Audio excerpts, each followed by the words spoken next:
when I leave this earth, I want people to remember me for something. I want to be known for something. I want to be able to touch people in a way to where they say, Charles, he encouraged me to do this, or he encouraged me to do that, or because he did this, I felt like I could do this.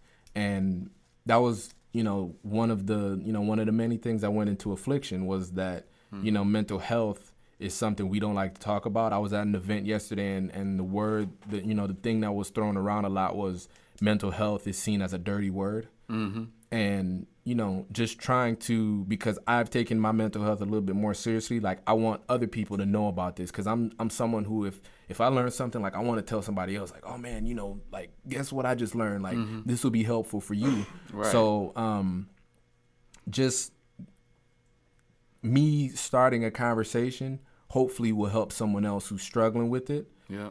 Speak up. Just be a voice for the voiceless. Hello, ladies and gentlemen. Welcome back to the Career Pulse Podcast, your vital sign for a career in business from everyday go-getters like you. My name is Hayward Crawford, your host. I am a filmmaker, financial coach, and content producer. And I'm here to bring you our season finale episode for Season 2.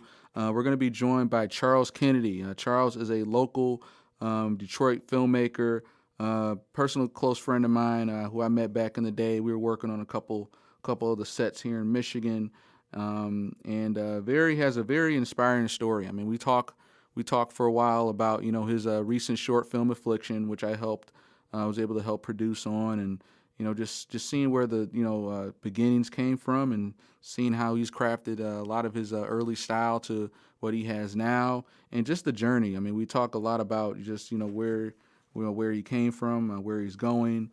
Just from the 48-hour film festivals to just key takeaways. This is a really great episode if you're looking to get some practical insight. We talk about the skill-taste gap, taking where your skill is and eventually matching it to your taste that you have and working to close that gap. Also, too, just the technique of watching a movie 3 times, not just to watch it over again, but each time you watch it, you take in the plot. Second time, you take in the look. And third time, you take in what they want you to take away from it.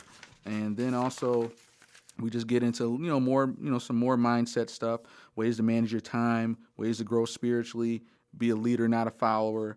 And also, what I really enjoyed too was just his takeaways on just trusting the timing of your life. Knowing that your chapter 5, someone else's chapter 5, and where they're at could just be your chapter 2. So just trust the process. Don't rush the process. Remember that people care about you no matter how much you're beating yourself up when adversity, setbacks happen. You keep fighting. You got to keep going at it. You got to be a pit bull in there. And then thirdly, just network. No man is an island. You want to keep growing. You got to keep getting around people that are smarter than you. All right. So this is a great episode. Like I said, good takeaways. Just to kind of see, just one filmmaker's journey from doing little things to going on and doing, bigger and bigger things. So I'm excited to see how this episode turned out. I think it turned out very well. Okay, so everybody help me welcome the one and only Charles Kennedy. All right, Career Pulse Podcast listeners, my name is Hayward Crawford. I am a filmmaker, financial coach, and content producer. I want to welcome you guys out to the Season 2 Facebook Live finale of the Career Pulse Podcast. I'm here right now with my main man in the corner here, Mr. Charles Kennedy, 2018 emerging filmmaker, award winner from the 12th Annual Trinity International Film Festival. So I'm excited to have you guys here. I'm about to, go through a little bio real quick. Charles Kennedy is a Metro Detroit-based photographer, filmmaker, and graduate of Lawrence Tech University's Media Communication program. He is a director, producer, writer, known for his previous films, Nocturnal Love, Day Date, as well as A Day in the Life, and Liz. Imagination was never a problem for Charles growing up. Finding a constructive way to channel that imagination didn't come until college. Having found a way to express himself through visual storytelling, Charles discovered a passion for filmmaking and photography during undergrad. Charles has participated in several film challenges, winning several awards and honors, including the 48 Hour, right? Quite a bit of the 48 Hours, I remember that. And then, of course, this past weekend at the Trinity. And finally, he's worked on a handful of feature films as well in the Detroit area, including Dial a Prayer and Destin. So, Mr. Charles Kennedy, sir, welcome aboard. Thank you for having me. To the podcast, man. You are season 2 finale guest. Good to have you here, man. Good to be here. Yeah, you were just coming from a shoot too, right? Yeah. We're shooting in Detroit. Working on a short film for my screenwriting professors from LTU, actually. Okay. They wrote a screenplay. They're trying to get into a couple festivals, get some funding for a feature film. So I'm working on it as a camera op, and coming from a pretty good shoot earlier today. Shout out to LTU. Shout out to Indeed. LTU in the building. Indeed. All right, so this is going to be for those that don't know, the Career Post podcast. This initially, started out as a project, like a side passion project. I started about 2.5 years ago.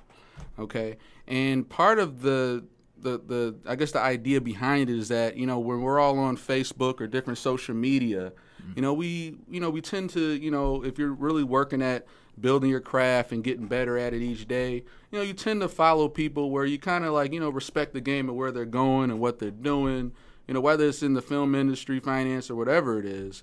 So I started this out because I just started seeing different people, follow people on social media. And there's always that line between, wow, look at what they're doing. That's great. Awesome for them. And then there's a line of okay, well, what are they doing? What are they doing behind closed doors, behind that highlight reel that got them where they are? So that's what kind of initially sparked it, versus just seeing what they're doing. I want to figure out, get you in the building, no matter what industry you're in, and see, okay, what are some of the parallels? What are some of the similarities where someone is, raising their game or they're doing big things out here? So that's what kind of kicked it off, So it's going on 2.5 years now. Going to be doing season 3 in 2019, in my off film shooting, hours, so to speak. So I'm really excited about it. So basically, Charles, you say you were just coming from a shoot, correct? Yep. Okay, cool. Now, typically, what do you ask people? What do people, when people ask you what you do, what do you typically tell them? Oh, man. Usually it's jack of all trades. I do a little bit of everything. Okay. Sometimes I try to answer the question specifically in the moment or on the event. So if it's, if I'm at an event where, the occasion is photography, I'll, tend to lean more towards, oh, hey, I'm a photographer, but I also do this. So it just kind of depends on what the situation is. But normally I just tell people, I do a little bit of everything. Okay. I'm just kind of a, multimedia Swiss Army knife. Okay. Yeah, just a one-man wrecking ball. Love it, man. Love it. Okay. And also, too, I'm just going to say it out loud to remind myself. This is going to be a very interactive Facebook Live, obviously. I have my prepared questions here, my very professional questions. But at the same time, we're going to switch it up. This isn't like the whole kind of robotic, well, where'd you go to school? Oh, where'd you do this? Or when did this shoot come out? Or whatever it is. Yeah. So I'm going to give people shout-outs. And maybe if you have a question, feel free to put it in the comments, okay? So we can integrate organically questions you have along with the questions I have as well. So I'm going to give a couple quick shout-outs. I see we got Eric in the building. Eric, fellow MPI alum. What's up, man? Ken Alter, big actor in Michigan, doing big things. Alex Gibson, our AC on Affliction. Awesome. Yep. Welcome to the party. We also got Kevin in the building as well. Zach Cunningham, 2017 Emerging Filmmaker Award last year. Passing the torch. Yep, passing the torch, man. Little Church, definitely check that out. Got Harley Whalen in the building. The film factory, so to speak. The mastermind. Yeah, he will probably complete another film by the time this Facebook Live is over. He is just killing it, man. Just producing stuff, man. We got it. Who else we got in the building? Oh, Richie Rollins, big actor, comedian, doing a lot of big things. So yeah, Shaylis, Space Monkey Production, shout out. Got Josh. Okay, all right. So more people showing up. So just post a comment or post a question if you have it. I'm gonna try and integrate it into the questions. So, all right, Charles. Yep. Tell us about some of your beginnings growing up, and how did that lead to your passion in filmmaking? Oh, man. Well, I think I'll start with how I discovered my passion. I think my passion for filmmaking, I don't think I realized it until I got to school. I used to watch movies like crazy. I love movies. I used to watch The Lion King over and over. That was like my favorite movie. That was my favorite movie growing up. Mufasa. Cool Runnings, just a bunch of different kind of movies. But when I got to school, actually rewind that. In my junior year in high school, I didn't know what I wanted to go to college for. Okay. I thought I was gonna go to school to be an accountant or an engineer because I was good with numbers and I was good with figuring things out. Yeah. But when I got to high school, math just no. Math, I'm there with you. Yeah, I'm like I can't do this. So I had a conversation with a good friend of mine at my church, Door Faith Christian Church in Pontiac. Okay. Where I attended from growing up until I was about 25. He said, "Why don't you go into broadcast?" And I'm like, "Okay," because I was doing broadcast media at the church. Right. So I went to Lawrence Tech. I chose Lawrence Tech and got into the program. Shout out LTU. Big shout out. But just getting into the program, learning the technical things in broadcast, and eventually getting into like film and things like that, just kind of opened up a whole new door because I'm like, I didn't know this was possible. And you were first exposed to that at Lawrence. Okay. Yeah. I didn't have any film exposure until I got to Lawrence Tech. It was on a 48-hour film, and I just fell in love with the process, fell in love with everything about it, and over time, like I began to realize, okay, this was something that I've always, storytelling was always something that I've enjoyed, that I used to do a lot of. Had a really big imagination. I would, just as a kid, I would create different scenarios and storylines with like my toys and my toy cars and stuff like that. And I would do like stick figure comic strips. I would do stick figure comic strips, but actually have like narratives to them. So the stick figure game was strong with this one. So just I wasn't the best drawer. I just I had an eye and just picked up a camera, and I was at Lawrence Tech and figured out, hey, this is something that I could do as a I love to do it. I love it, and kind of this is where I am now. Yeah, just kept creating, man. Yeah. Now tell us about some of your early works with Nocturnal Love and Day Date, what you did at LTU. Yeah. A little bit about those shorts, give our listeners a little bit of idea. Oh, man. So Nocturnal Love actually was my thesis film for school. We had at Lawrence Tech, they give you a choice of what you want to do for your senior project. So I just chose to do a film. So I wrote this film, and at the time I wasn't confident in directing. So I wrote it and I passed it off to my buddy Colin and had him direct it, and I shot it and cut it and did everything else with it. So I did that film, and it was a good kind of learning experience for me. I think looking back in hindsight, that was the film that kind of propelled me to want to direct. Okay. Just because I think I realized what kind of story I want to, there's a difference between the story that you write on paper and the story that you actually go out and tell in camera with the actors and things like that. So that film was a huge learning lesson for me. And Day Date, that was the second to last 48 I ever did. Okay. I think that one was just a culmination of all the 48s that I had ever done before, and just learning, okay, we need a big team. We need, I need to delegate because I just try to do everything, so I need to delegate more. Well, you're not the only one. Well, I think I acknowledge. I'm a recovering one-man show. We've all been there. Yeah, but yeah, it was it was a culmination of all the 48s. We had a really my friend Colin and I, we came up with a couple really good ideas for the forward. We got lucky, got a good genre. We had a really, really strong team, great actors, everything just kind of came together, and we put together this film, and we won 3 awards for it, which was really nice. And it's always good to be acknowledged for something. So at the time, it was just really exciting. So those 2 films, those were kind of the stepping stone films, I'd say, to the major stepping stone films to doing Affliction. Okay. All right. Yeah, just keep racking them up. Racking them up. Yeah, trying. Yeah. So what would you say is your experience as far as, obviously, there was a time when the film incentives were here and it was booming, and I remember there were a lot of bigger projects we were working on. So kind of tell me about some of the films you had a chance to work on, or even like music videos. You had the Spike Lee, Eminem stuff.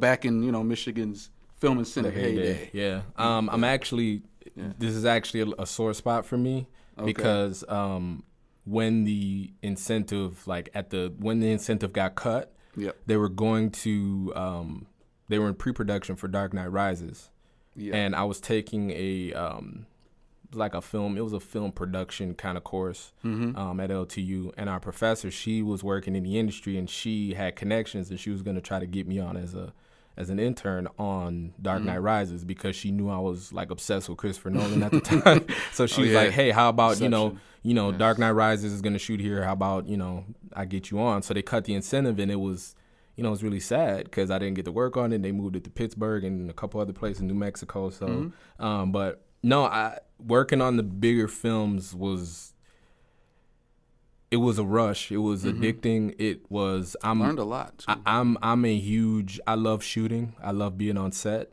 and I will sit there and just watch. Like I can just sit there and watch and not really do anything, and I'll just soak in so much. And it was good. It was really great to work on Dial a Prayer.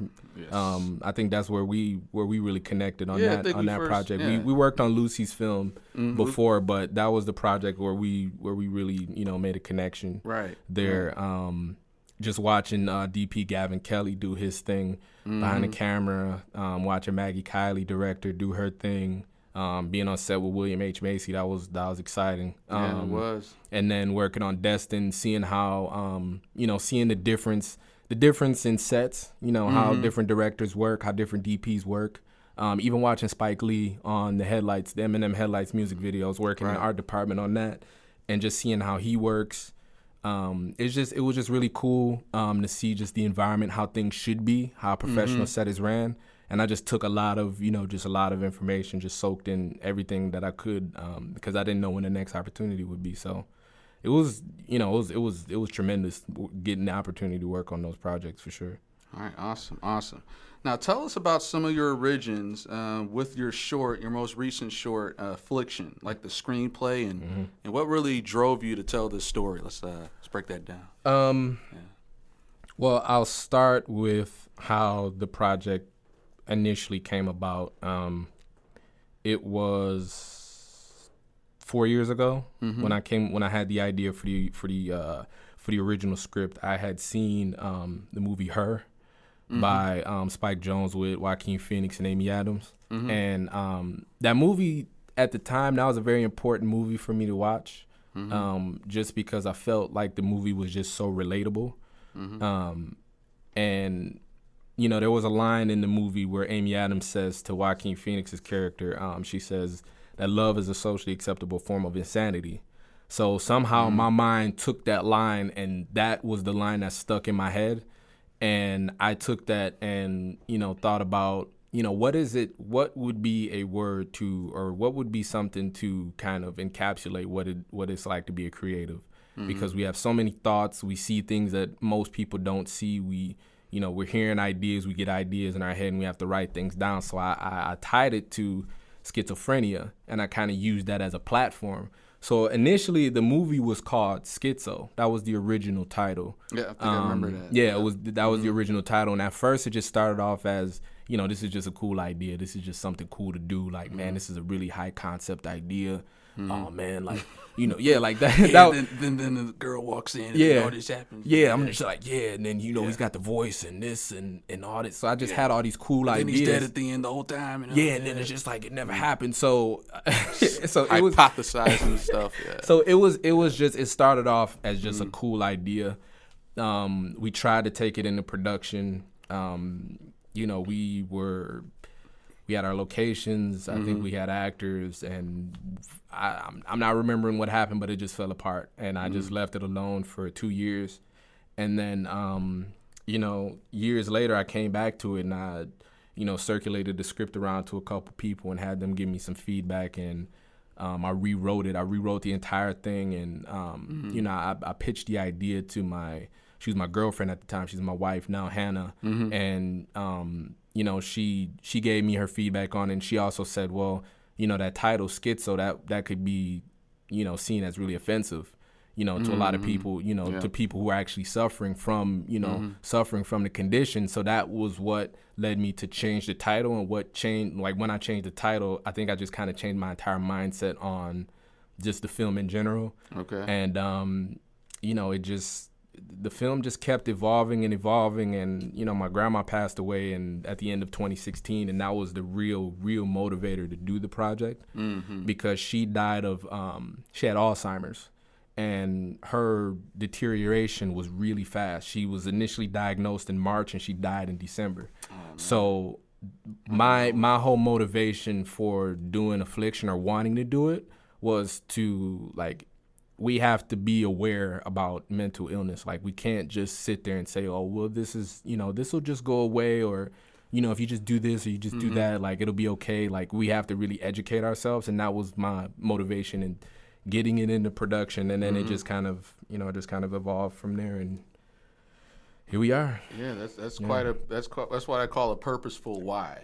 You know, that's a very strong why that drives you. And I think a really good teaching point here that, you know, kind of realizes that, you know, I mean, we're filmmakers, we're creatives, and we all go through challenges, and we all have reasons to keep going.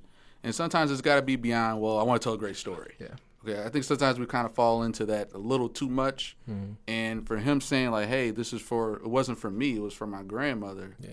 You know, that's what's going to keep driving you through the adversity, through the no's, through the rejection, through the setbacks. Yeah. So that's powerful, man. Yeah, and you know, it was the process was very therapeutic for me, because I was even noticing myself, that I had a lot of me in the film. There was a lot of myself in the film, and I felt very therapeutic. Like, it felt very therapeutic. And I even had a conversation because I'm in therapy right now. And I've been in therapy kind of since my grandma passed away, just to, you know, get myself right, you know, get my mental health, you know, right. And you know, as you know, the process kind of went on and on, I began to realize, oh, I have a lot of myself in this project. The film just became more and more personal to me.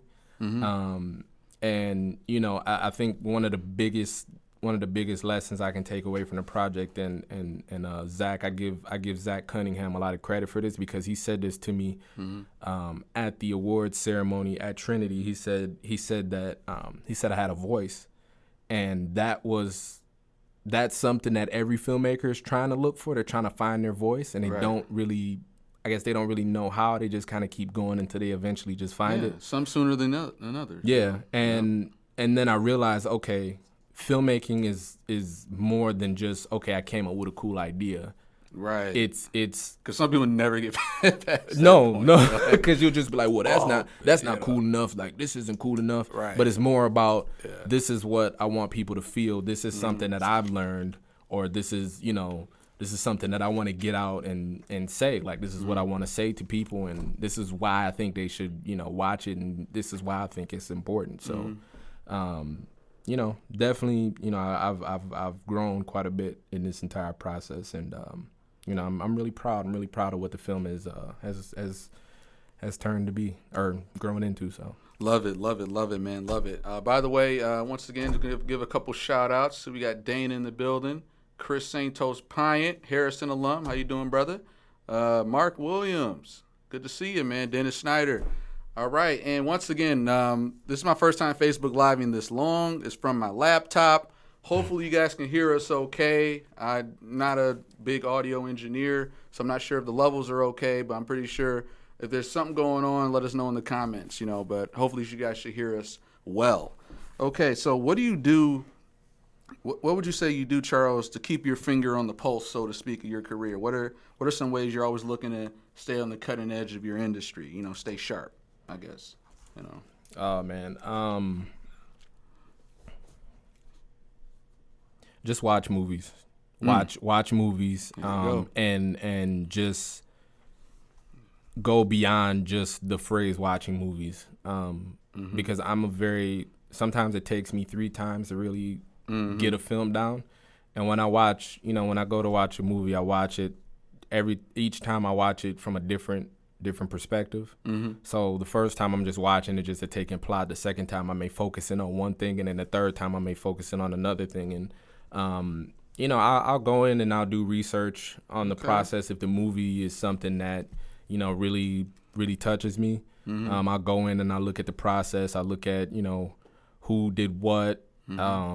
What did they use? What gear did they use? If it's something I've never heard of, I'll research it. I'll look it up. So I think just doing that stuff, checking websites like IndieWire and No Film School frequently, and just stay reading up on the trades. Yeah, staying up to date on the new equipment, the new technologies. And then just branching out and watching different filmmakers and learning. Seeing what different people, like what they do differently and who they're inspired by. So try to mix it up every now and then. And I want to back it up real quick, because I think a couple people may have missed this. You said watch movies, but also you watch it 3 times. You said first just to take in the plot. Right.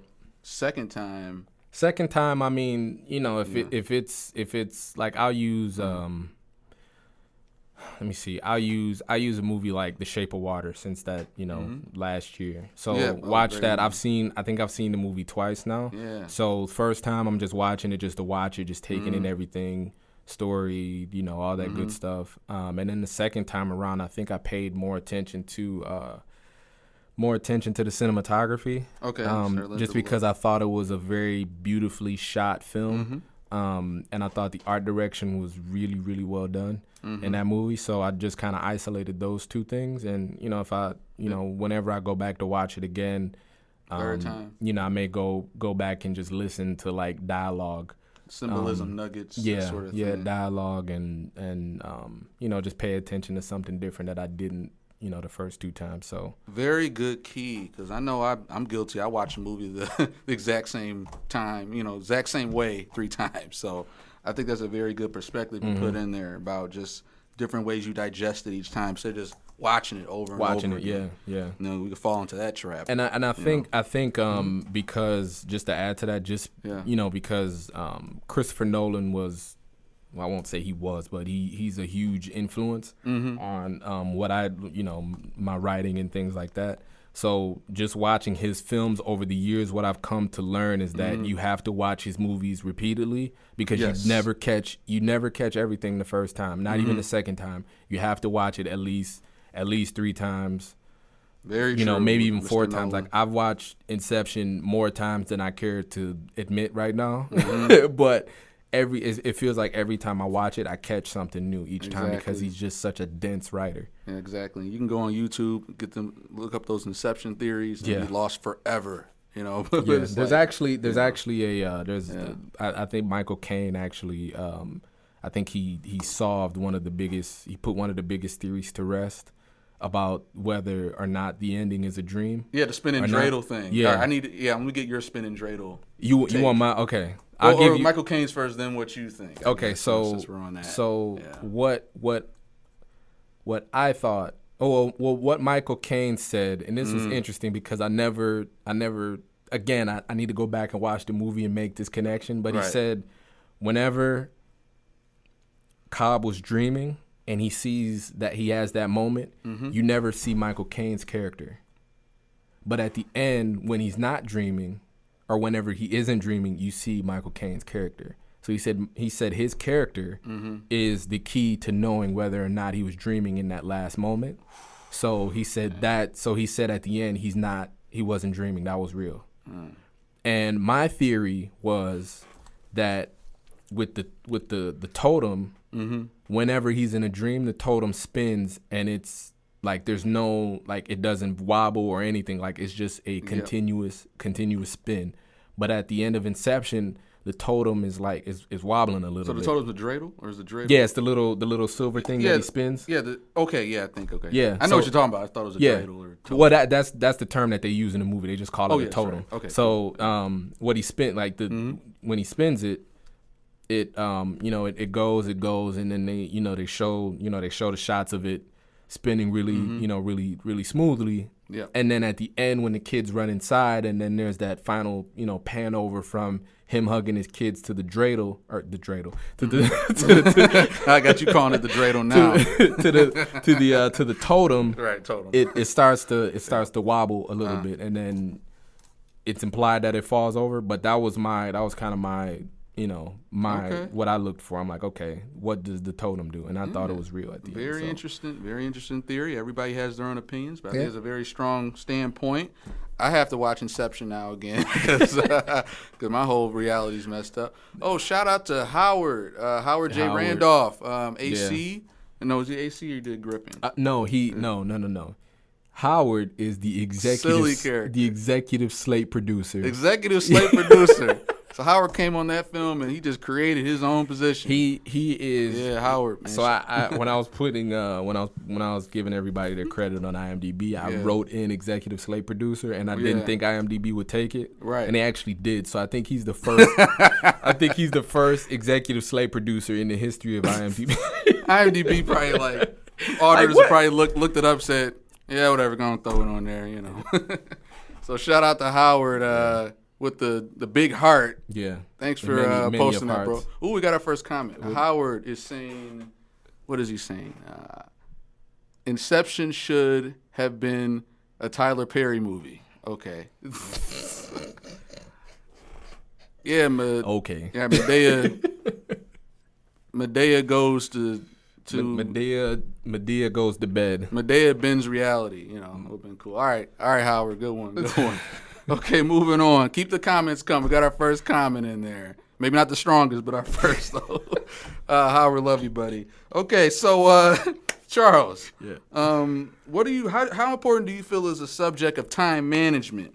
And can you give our listeners maybe some hacks or strategies? How do you manage your time? How do you protect your time? Man, I need a hack or strategy for my time management because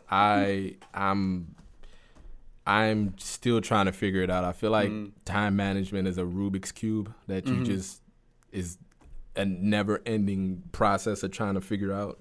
But, I mean, it's so important to try to manage your time, try to make sure that you're devoting your time to the right things and to the right people, and then yourself, too. I mean, we get so busy sometimes that we forget to, take care of ourselves and just kind of chill out and just disconnect for a little bit. So I guess a hack that I could say is just give yourself some time to just breathe and de-stress, because we get so stressed out and then we take our stress out on other people, and then we take it out on ourselves, and that's not healthy. So man, if somebody has a time management hack for me, I would love it. because man, I've tried everything. I've tried apps. I've tried just writing literally everything down. Tried blocking my calendar off literally by the minute. But sometimes as when you're creative, you kind of go by feel. You kind of work by when you're inspired or when you feel motivated or things like that. So I mean, sometimes you just have to ride a wave. Yeah, you got to trial and error, just kind of course correct and figuring it out. And I mean, nobody's perfect by any means, and I'm still finding my own system. But the fact is, you keep figuring it out, and you keep doing it. It's not just, this is how I get up every day. This is how I'm feeling. Yeah. This is how I feel like doing something. I do think that the whole, when I feel inspired, I think we kind of may have to take a step away from that and to kind of whether I feel like doing it or not, 15 minutes, 30 minutes a day. Yeah. I mean, that's what I'm working on in myself. I mean, everybody's, entitled to their own way. But, like you said, you got to keep kind of figuring it out. Yeah, you got to figure out, what's best for you. And then just give yourself some, some grace to be like, hey, I didn't have a good day today, or, hey, I didn't do this today, but that's okay. Because, you're on the timing that you need to be on. You don't need to be somewhere by 25 or 26 or 28 or, whatever. So, I mean, whatever you can get done, but just be mindful of okay, well, what did I do yesterday? All right, let's try to work on that tomorrow and, kind of go and grow and just go one day at a time. That's how I try to take it. Just try to take it one day at a time. Love it, man. Love it. All right, keep it going, everybody. Feel free to, join in the comments. If you have a question for Charles, you can ask him here live. Shout out. We got a couple other people in the building. Tim Wisner, Farmington Harrison alum. Local business owner, shout out, buddy. Welcome to the stream. So let's go into the quick lightning rounds. Kind of one of my favorite parts. Yeah. All right. So, favorite book Favorite book. or group of books, Oh man. Fiction. Favorite nonfiction. favorite book right now I would say is The Art of War. Okay. I forget the name of the author. The Art of War. That's a really, thick one, ain't it? Really, no, it's a really quick read. Okay. Really, it's not that long. I want to say it's less than 150 pages. I know that. Really, really good read. Talks a lot about being an artist and trying to quiet I think I heard of that one. quiet that inner, that inner critic. So that's a good one. And another one, I'd say this is a fictional book. I read this last year, and it really I loved it. Like, it was a real page turner. It's called The Passenger by oh God, I know the last name of the artist is Lutz, Lutz. It's called The Passenger. Really, really great, really good story, I thought.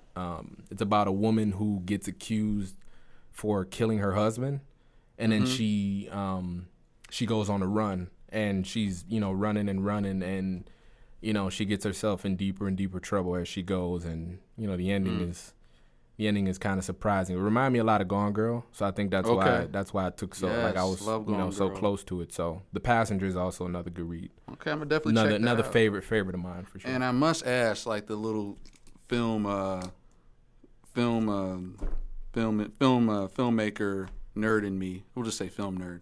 Is The Art of War, is that the adaptation of the 2000 Wesley Snipes movie, or has nothing to do with it? No, it's nothing. Oh yeah, that's right. It's okay.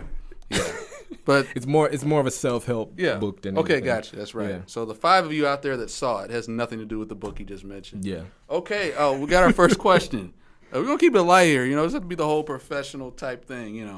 Howard, our executive slate producer, right? Slate producer on Affliction has our first question. Okay. So Charles, how do you feel about the finished, not perfect attitude when you have a vision in mind that you want to achieve? The finished, not perfect. Oh man. So let me make sure I understand the question. So the question pretty much is, when you have a vision in mind but you don't execute it, it's finished but not perfect. It's like finished, the forever, like, not putting it out there. Well, let me go change this, and you're forever. It's kind of like if you're screenwriting and you keep editing. You're editing while you're writing it. Getting caught in that loop, Yeah, getting caught in the loop of it has to be perfect. Well, that is I think one big thing to that is with social media, with how social media is just kind of kind of taking over a lot of what we do. A lot of what we do now is we compare ourselves to other people. And someone once said this: we like to compare ourselves to someone else's highlight reel. Yep. And that's not that's not true. It's not true, but that's not fair to you. Right. I think the best way to kind of combat that, like, oh man, it has to be perfect, like this is my vision, and I didn't execute it. I read a blog post on the film networking site Stage 32. I forget the name of the author who wrote this, but what they said is that, and this was real helpful for me, so I think it'll be helpful for somebody else. Okay. Was that you get into art because you have good taste. And every person who's creative, well, most people who are creative, they have really, really good taste. And when you start off as a creative, your taste, like your skill level, has not caught up to your taste. That makes sense? Yeah, that makes perfect sense. So when you get into it, like, you get into it and you want to make a film like Paul Thomas Anderson. Well, you haven't put in the work, or you haven't had the time and experience and the life lessons of Paul Thomas Anderson to come up to him. So your taste is Paul Thomas Anderson, but you just started. So you have to keep working and keep doing things and keep learning and stubbing your toe and trying new things until eventually your skill level kind of rises up to where your taste is. and when they come hand in hand, I think that's when you truly solve that beast of, this isn't this, that this needs to be perfect. I have a vision, but I did not execute it. Yep. So once, you just have to keep working and just understand that you have good taste, but you just have to keep going at it, keep doing it, keep trying it, and eventually your skill level and what you're able to do and how you're able to execute will catch up. And I can even say that to myself, because I mentioned earlier that Nocturnal Love was a huge, kind of learning lesson for me to want to direct, is because when I wrote that movie, I didn't have the confidence to direct. I didn't know how to direct. Right. And you learned along the way. Yeah, but I knew what kind of story that I wanted to tell. So when we finished it, the story was a little different than the one that I wanted to tell. And I think I realized, when I read that blog post and then I kind of reflected, I realized that, Nocturnal Love was that film, that film that said, okay, you have good taste, but your skill level is not there yet. So I learned, and I had a lot of life happen. And that kind of contributed to, and just working on other people's sets and, just studying the craft and watching different people and learning from different filmmakers. And then that kind of led to, okay, I want to do Affliction. This is the story I want to tell. I want to direct this. This is what I want to do, and this is what I have in mind. And I think for the most part, I think I accomplished what I wanted to with the film. I mean, obviously there are some things that I would want to do differently. If we had more money or things like that, I think some things would have been better. But I think overall, like the general gist, I think I pretty much captured it. Yeah. With the film. But it took learning, it took lessons to get there. So I think that's the best way I can answer that question. I think that was a little long-winded, but I think that's I think it was a great nugget there. I hope some of you guys are taking notes, rather mentally or on paper. The skill-taste gap, that is huge, because we're all constantly improving, getting better. I know I got a skill gap that I'm still working on to get to my taste, and we all keep learning as we go. That's awesome. That is great. So any favorite films besides Inception? Besides Inception. And Her, obviously, throw some stuff out there. Moonlight. I'm still obsessed with that movie. Yeah, man. No Country for Old Men. Real favorite of mine. I love the Coen Brothers. Yep. Man, Shutter Island. Another favorite of mine. Maybe a little underrated, but definitely very strong. Martin work. Martin Scorsese. That was actually the film that was one of the films that kind of motivated me to want to get into film. Okay. To want to write. Yep. And I think that kind of inspired. There was some inspiration in Affliction from Shutter Island, but I think that's a little bit of what inspired my writing for Nocturnal Love. So Shutter Island. Shutter Island definitely has a close place in my heart. This one's a little. It's heavy. It's really heavy, and a lot of people may say, yeah, it's a great movie, but I can never watch it again. But 12 Years a Slave is a favorite for me, because I just felt like, and that was kind of my introduction to my introduction to Steve McQueen. Yep. Because I hadn't seen Shame or Hunger yet. Right. So watching it, I'm just, I'm like, man, this is such honest storytelling. This is just, I love this. I love this movie. So, I think those are some of the ones that come to mind off the top of my head. Great picks, man.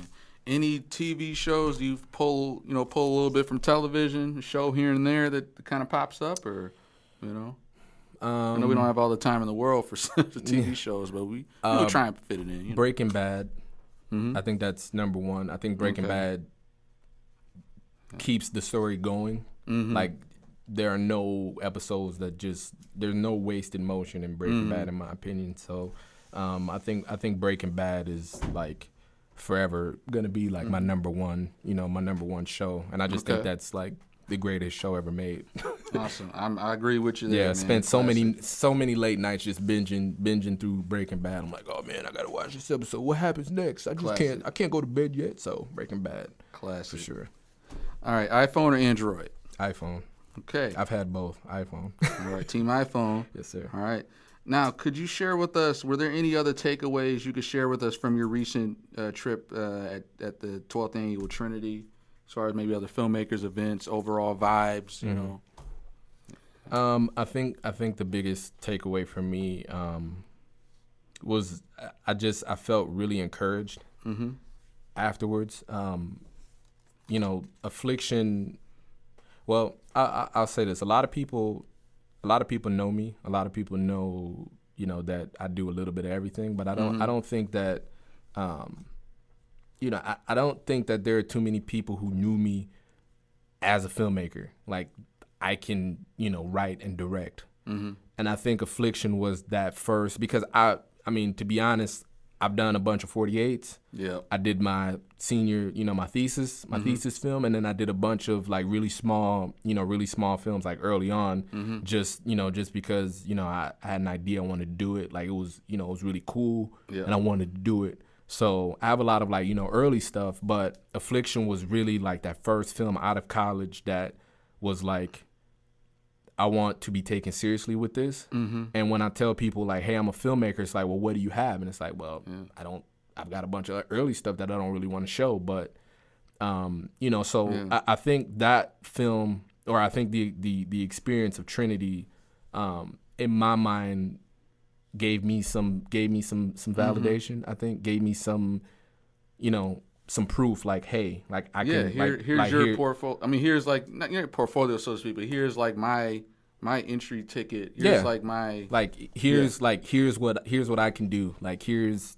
Here's the proof. Like, I'm not just saying it because I'm big. Like, I'm a big show me guy. Right. So like, I don't like to be like, oh, well, I'm a filmmaker and I don't have anything to show. Yeah. Like, I'm just like, hey, here's something that I did. Check this out. And I think I think that was the big the validating thing for me. And then to have the screening and have people come up to me and tell me the film touched me, it was really good, it was great, like that felt really good to me, and that encourages me to just keep going and keep doing it. And the award, that was kind of icing on the cake. It just makes me feel like, okay, this is where I need to be. I need to set my roots here, because I gotten away from filmmaking for a couple years, prior to Affliction. So, coming back and just doing this is just like, okay, well, I need to build off of this. I need to keep going. So awesome. That's a great way, and it definitely struck a chord with me too. And also shout out to Zach, showing us a little love on the comments. Keep those questions coming, because I mean, I definitely fell into that gap as well, as far as having your own portfolio, having your own work, like, okay, I've done this, I am a filmmaker, versus you collaborate and work with other people, and whether it be like a corporate gig or commercial, which is great, but then at the end of the day, it's kind of like, well, show me what you have, what's your own. It's kind of like, what have you done that I can go to your Vimeo right now and watch the sizzle or the link, and that kind of struck me for a while too, because I mean, I think people fall into two categories. There's the solid crew, I think the crew members, and then there's the content creators. Yeah. Everyone has two different paths, and there isn't right or wrong. Right. There's people out here where it's like, hey, okay, well, how much is the gig paying? This is when I'm available. Tell me where to be, and I'm working the job. I'm going where the work is. And there's kind of like, well, I'm going to blaze my own path. I have this project. Yeah, I may not get paid for a little while, but I'm doing this to create my own. Yeah. Once again, there's no right or wrong. Yeah. But Charles made a great point to where it's like, okay, well, if I am a content creator, I do have to eventually have my own work out there and, make that. So I love how you brought that up, because it, struck a chord with me as well, where I do have to get back to creating my own, if you are in that lane. Yeah. All right, so tell us a bit about maybe some of your mentors out there, and living or dead, personal or professional, and why. Kind of break that down to us. Well, you just said something a few seconds ago, and about blazing the trail. I will say my biggest mentor and the person that I got probably the best advice from to this day is my dad. Okay. My dad passed away when I was 10 years old. But my dad used to tell me all the time. He used to just, I never understood why he would tell me this so much, but my dad would always say, he would say two things. One, he would say, be a leader, not a follower. And he would always say, do as I say, not as I do. And growing up, I never, ever understood why he would always tell me, be a leader, not a follower. My dad would get angry at me if he saw that I would do something that everyone else was doing. I remember in 4th grade, my dad chewed me out because he sent me, we used to have popcorn day at school in elementary, and he sent me to school with $1 to get popcorn. Popcorn was 25 cents. Okay. So he sent me to school with $1, and he expected me to come into the car with 4 bags of popcorn. Right. I came into the car, I only had 2 bags, and he was like, where are the other 2 bags? And I told him, I said, well, I gave the popcorn away to, 2 girls. And he was like, what'd you do that for? And I said, well, I thought it would be a good idea. And he was upset. He was hot. He was upset because he knew that I didn't make that decision myself. Yeah. He knew that I was just making the decision, to follow, like, oh, this will be a way to, get girls or whatever. Peer pressure. Yeah. So my dad, I growing up and looking back at it and even now looking at it, my dad he told me that because he wanted me to make my own trail. He didn't want me to live in his shadow. Because I'm his junior, so he didn't want me to feel the pressure of being a junior. Yeah. So he Still wanted legacy. Yeah, he wanted me to build my own legacy. He wanted me to do my own thing. He wanted me to, blaze a trail and be different than him and my mom were, and kind of rewrite our own little family history book. So, I think that had to be hands down to this day, some of the best advice that I've gotten because it led me to wanting to start my own business. It led me to wanting to, work in film and write and direct and kind of do it myself rather than trying to latch on to someone else. And, it led me to, trying to be there for people, be there for people and try to show like, hey, if I can do it, you can do it too. If you need advice, you need help, I'm here. You need help with this? Hey, I can, I know someone. So, I give major props to my dad. He, growing up, like he was always in my ear about something. And, looking back on it now, I just really appreciate, all the nuggets and all the advice he gave me growing up. So I'd say he's my biggest mentor to this day. Because those words just stay with me. Yeah, those are lessons you can't ever get anywhere else. And they're so simple too. They're so simple, and you never realize it. But life kind of teaches you and ingrains you in that stuff. Yeah, it's like even when you're little, we all have relatives or family members that tell that stuff. Just like to this day, my dad, shout out to Hill Crawford. He, just little things like, oh, well, I'd rather have something and not need it than to need it and not have it. Yep. So even though our family loves us and they harp on us a bit, but it's like, those are lessons you can't get anywhere else, man. Yep.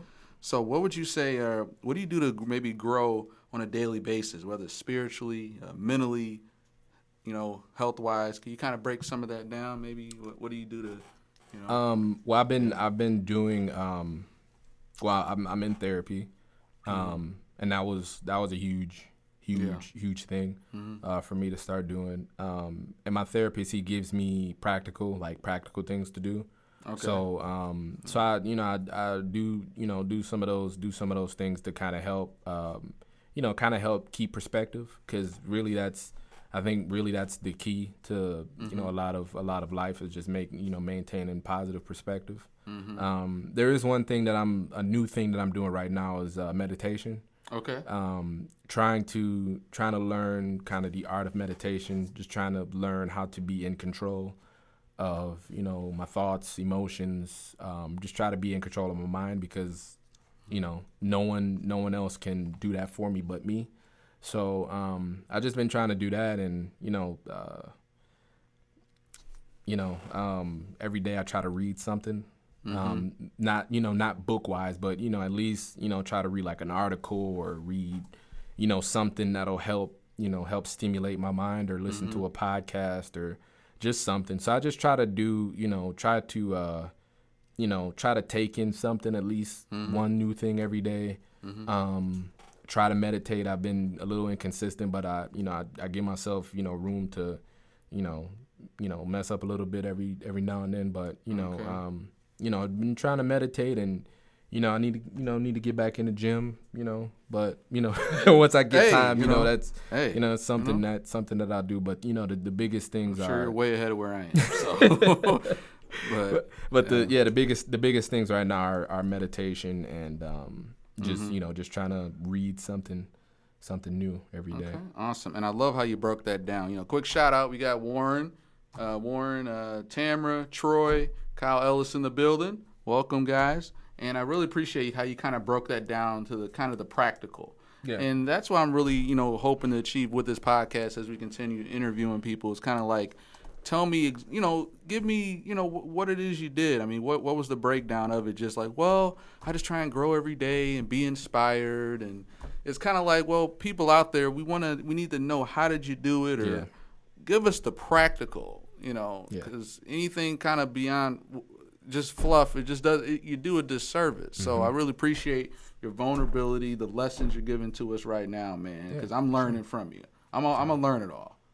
Some people like being know-it-all. I'm like a learn-it-all, So I'm literally taking notes, and I really appreciate that practical advice you're breaking down versus just tell great stories. I'll share a bit of a little bit of advice. I listen to the Stephen A. Smith podcast every day. Okay. And everybody knows him to be this guy who just he goes on these rants and he just always yelling and he has these hot takes on these issues, but.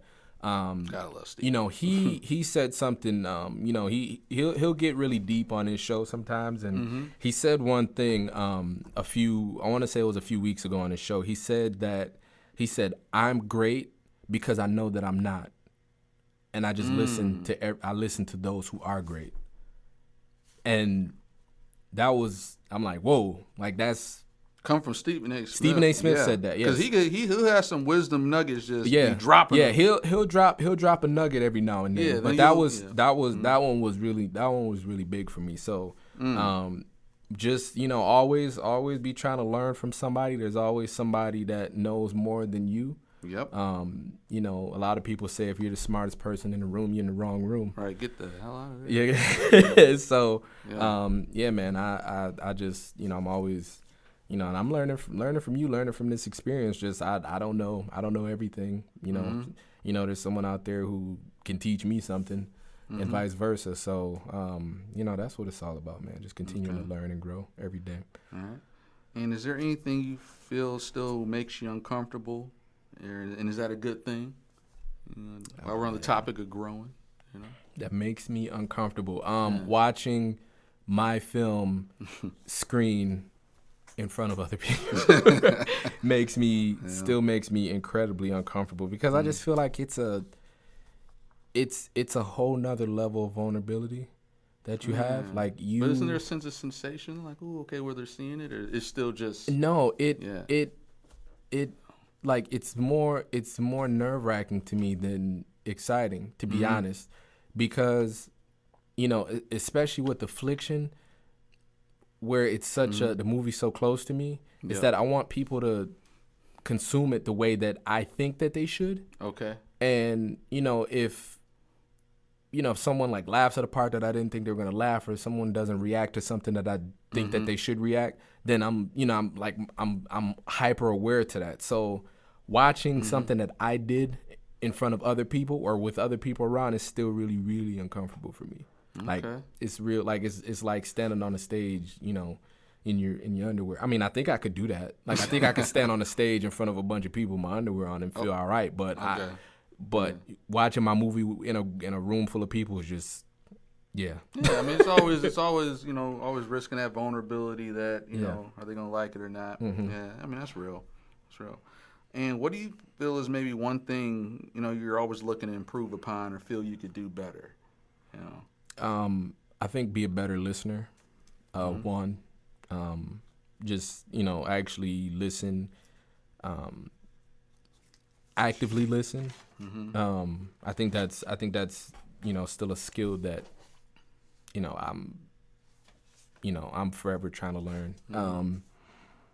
And also think one thing that I could definitely improve on is just not being so hard on myself, not being so critical. I mean, I know we're we're all our own biggest critic. Yep. And I think sometimes that I tell myself that I'm doing worse than I actually am. Yeah. Just so that I can, continue to strive to do better. But I mean, in a way, it just tears me down sometimes. So I think one thing that I know that I want to try to be better at is just not being so hard on myself and just, giving myself a compliment, like, oh man, that was a good shot, or that was a good decision. Because I don't do it. Like I don't do it at all. Like someone compliments me, I'm really bad at taking compliments. Like I'm like, oh yeah, it was okay, but. Right, and then you kind of find a way. Yeah, I mean, and I fall into that trap as well. And I think I'm glad you brought that up because, I mean, think about it. We're all very critical. We're our own biggest critic, like you said. Yep. And the way we talk to ourselves in our head, we would never talk to our friends that way. We would have no friends the way we beat ourselves up. No, I would be a hermit if I talked to the people the way that I talk to myself. I'd be like the little troll under the bridge, just like ready to, grab somebody. But that's a great point, and I think all we can do is we can't fall into that highlight reel trap, But yeah, definitely great point, man. We gotta just learn to breathe. Okay, even that negative voice, like, well, okay, I respect that. I see where you're coming from. Yeah. But I think I did okay. Yeah, I think I did okay. Yeah. So, all right. So looking back, Charles, would you change a thing? No. Awesome. I wouldn't change one thing. Good answer. That's how we go through our. That's how we get through. That's how we become who we are, man. Yeah. All right. So what's next for you? Whether you're looking 6 months out, a year out, 3 years out. What's your goals coming up? What are you looking to achieve as we move forward? Well, right now, still trying to get Affliction into a couple film festivals. I submitted to a couple more film festivals. I think I'm up to 7, waiting on responses from I think seven different festivals. Just trying to see, what get that experience. Trying to see what becomes of that film. I'm currently writing the feature for that. I actually just started writing the feature. I wrote the opening scene. Great segue. because I had an idea and I needed to write it down. So I'm like, I could just start it like this. So I wrote the opening scene to that. So I'm gonna be writing that. I've got a story. I don't want to say too much about it because I'm working with a friend of mine.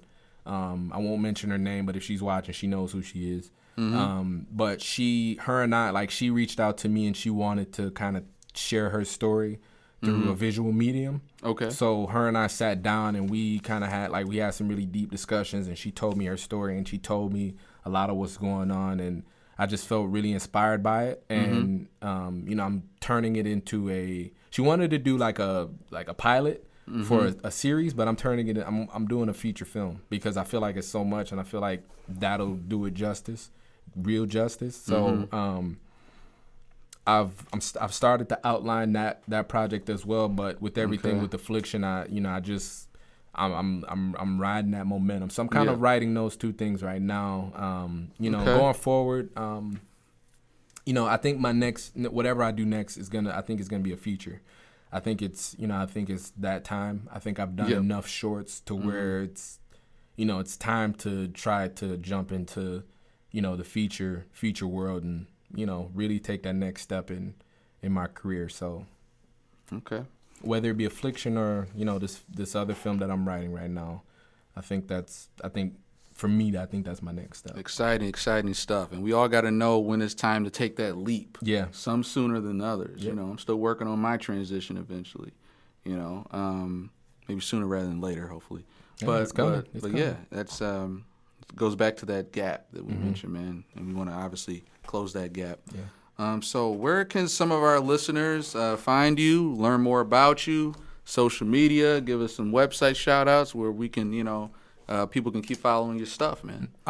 So my website, charleskennedykr.com, charleskennedyjr.com. Okay.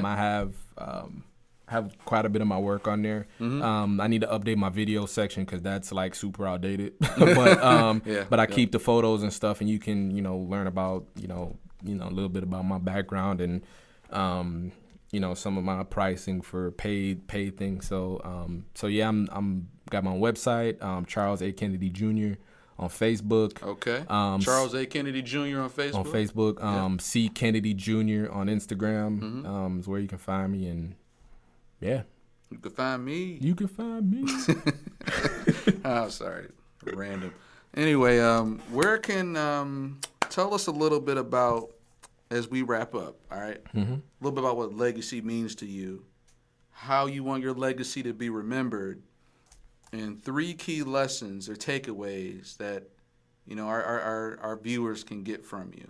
You could answer that all in just 3 takeaways if you want, for maybe other aspiring independent filmmakers, somebody maybe going through a silent struggle. Yeah. Like, what are just 3 general takeaways in general, you can give to us?